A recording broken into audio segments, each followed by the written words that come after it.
Hello trainees, आज आपण शिकणार आहोत लिसनिंग अँड बॉडी लँग्वेज याबद्दल. या व्हिडिओची उद्दिष्टे आहेत लिसनिंग आणि ॲक्टिव्ह लिसनिंग समजणे, लिसनिंग स्किलचे महत्त्व सांगणे, नॉन व्हर्बल कम्युनिकेशनमधले जेस्चर आणि पोश्चरचे महत्त्व समजावणे.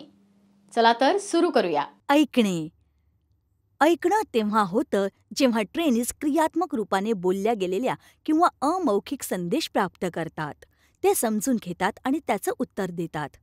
मर्ट 1994 नुसार ऐकण्याचा परिणामही होतो जे दुसऱ्या व्यक्तीला मौल्यवान, प्रशंसनीय, रोचक आणि सन्मानित अनुभव देते. रोजचं बोलणं जास्त महत्त्वाचं होतं आणि जेव्हा आपण लक्षपूर्वक ऐकतो तेव्हा आपले संबंधही चांगले होतात. ऐकणं फक्त आपल्याला उत्तम संचार कौशल्य विकसित करण्यातच मदत करत नाही, तर इतरांसाठी एक उदाहरणही प्रस्थापित करते. आपण जे ऐकतो त्यातून शिकणं बोलण्यापेक्षा जास्त प्रभावी आहे आणि आपलं शिकण्याचं कौशल्य सुधारल्याने आपली सामाजिक, भावनात्मक, व्यावसायिक यशामध्ये सुधारणा होऊ शकते. शोधातून हे कळतं की ऐकणं एक वास्तविक कौशल्य आहे जे विकसित केलं जाऊ शकतं. सक्रिय रूपाने ऐकणे. सक्रिय रूपाने ऐकणे फक्त शब्द समजून घेण्यापलीकडील आहे. यामध्ये एखाद्या संदेशाची व्याख्या करताना वेगवेगळ्या घटकांवर विचार करणे सामील आहे. या घटकांमध्ये संदर्भ, वैयक्तिक अनुभव, भावना, चेहऱ्याचे भाव, स्वर, स्वराचे प्रमाण आणि लय सामील आहे. असं होऊ शकतं की एक साधारण बोललेला संदेश पूर्ण अर्थ सांगू शकणार नाही.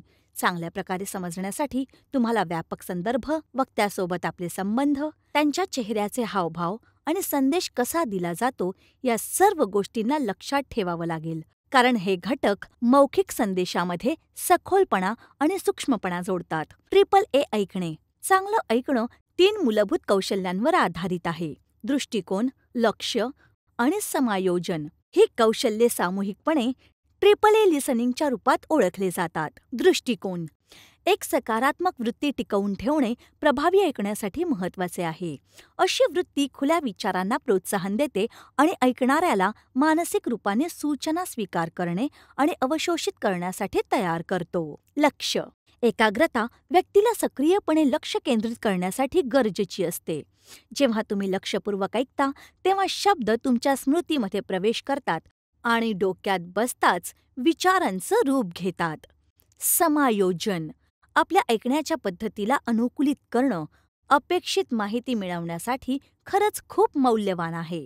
मग ती सादरीकरण शैली असेल किंवा मग संभावित विचलन. हे ट्रेनीजना काही अस्पष्ट वाटल्यास प्रश्न विचारून मग त्या गोष्टींचं स्पष्टीकरण मागण्यासही प्रोत्साहित करते.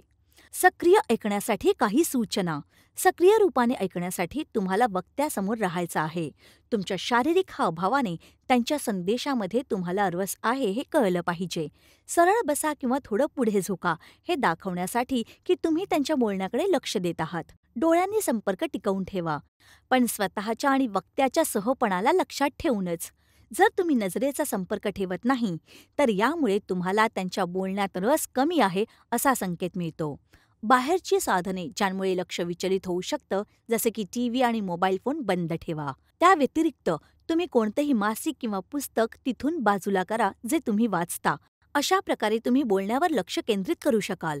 आपल्याला समजलं आहे याचा संकेत देण्यासाठी योग्य रूपाने प्रतिक्रिया द्या. सोप्या प्रतिक्रिया द्या, जसं की खरंच, ओ किंवा मग काय झालं.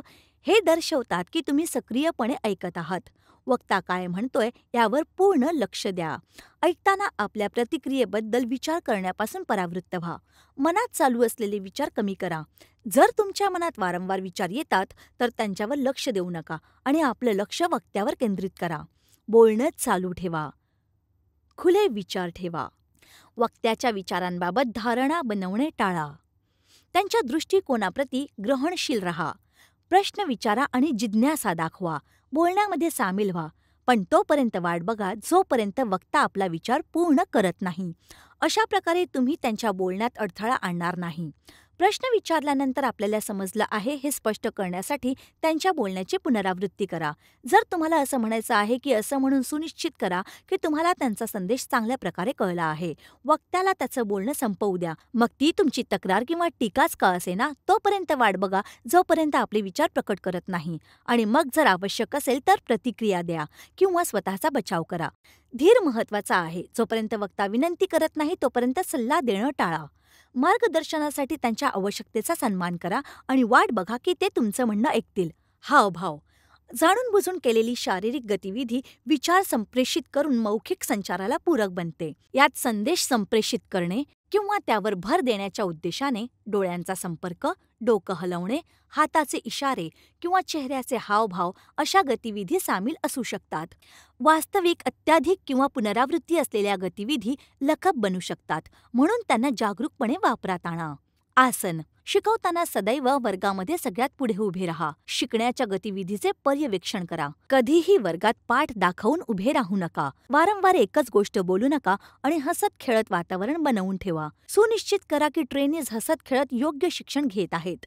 चला पटकन आतापर्यंत काय शिकलो त्यावर एक नजर टाकूया. ऐकणं सक्रिय रूपाने वक्त्याने बोललेल्या किंवा अमौखिक संदेशांना प्राप्त करणे, समजणे आणि प्रतिक्रिया करणं असतं जे संचार कौशल्य वाढवतं. सक्रिय ऐकण्यामध्ये दृष्टिकोन, लक्ष आणि समायोजन सामील आहे. मला आशा आहे की तुम्ही या सेशनमध्ये शिकवण्यात आलेले सर्व समजला आणि शिकला असाल.